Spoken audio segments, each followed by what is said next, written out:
श्री राम का अपने विचार मूलक वैराग्य का कारण बताना। राजा दशरथ बोले, बेटा तुम्हें विवेक प्राप्त हो गया है।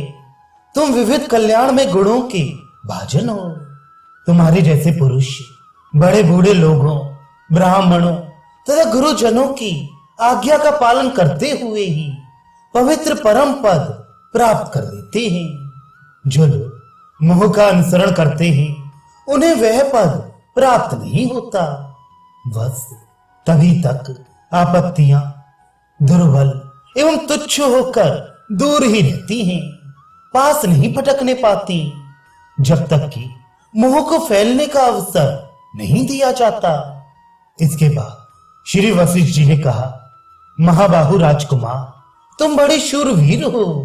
तुमने उन विषय रूपी शत्रुओं पर भी विजय पाली है जो दुख की परंपरा के उत्पादक तथा बड़ी कठिनाई से नष्ट होने वाले हैं। ऐसी प्रभावशाली होने पर भी तुम अज्ञानी मनुष्यों के योग के विक्षेप रूपी अगणित तरंगमालाओं से युक्त तथा आवरण रूपी जड़ता जल रूपता से सुशोभित होने वाले व्यामोह के समुद्र में आत्मज्ञान शून्य पुरुष की भांति क्यों डूबे जा रहे हो।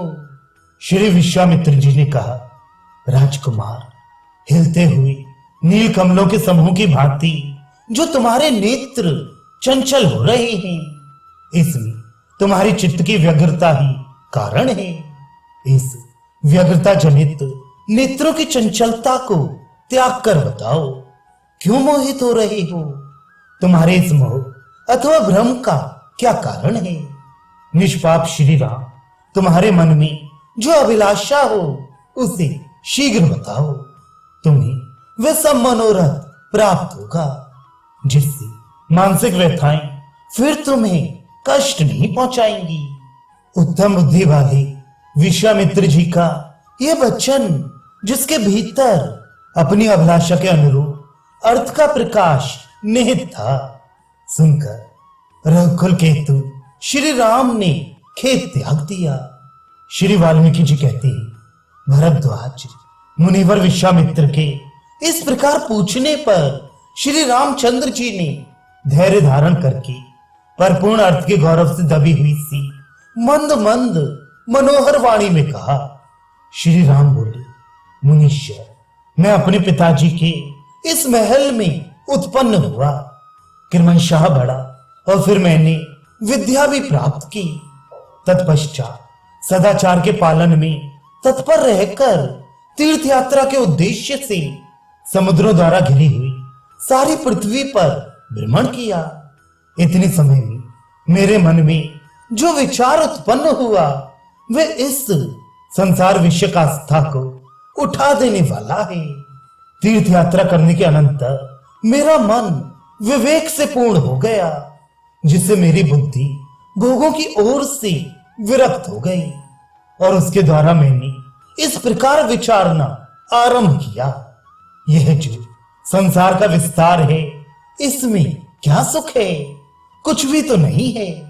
चर और अचर प्राणियों की चेष्टाओं के विषय तथा केवल वैभव काल में ही रहने वाले ये जितने भोग के साधनभूत पदार्थ हैं, सबके सब क्षणभंगुर आपत्तियों के स्वामी अर्थात केवल विपत्ति में ही डालने वाले तथा पाप स्वरूप है।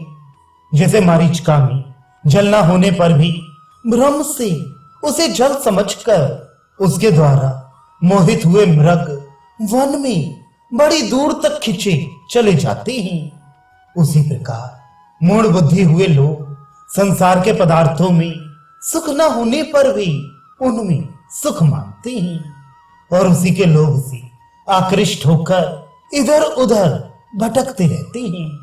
यद्यपि यहाँ लोग किसी के द्वारा बेचे नहीं गए हैं, तथापि बिके हुए के समान परवश हो रहे हैं, इस बात को जानते हुए भी कि यह सब कुछ माया का खेल है। हम सब लोग मूढ़ बने बैठे हैं, इस माया से मुक्त होने का प्रयत्न नहीं करते। ये कितनी खेद की बात है। संसार के इस प्रपंच में जो अत्यंत दुर्भाग्यपूर्ण भोग दिखाई देती हैं, ये क्या है? इस पर विचार करना चाहिए। सब लोग व्यर्थ ही उनके मोह में पड़कर भ्रांतिवश अपने को बद्ध मानकर बैठे हुए हैं। जैसे वन में किसी गड्ढे के भीतर गिरे हुए मूढ़ मृग दीर्घ काल के पश्चात ये जान पाते हैं कि हम गड्ढे में पड़े हैं, उसी प्रकार लोगों ने बहुत समय के बाद ये जाना है कि हम मूढ़ जीव व्यर्थ ही मोह में पड़े हुए हैं। मुझे राज्य से क्या लेना है और भोगों से भी क्या प्रयोजन है? मैं कौन हूं?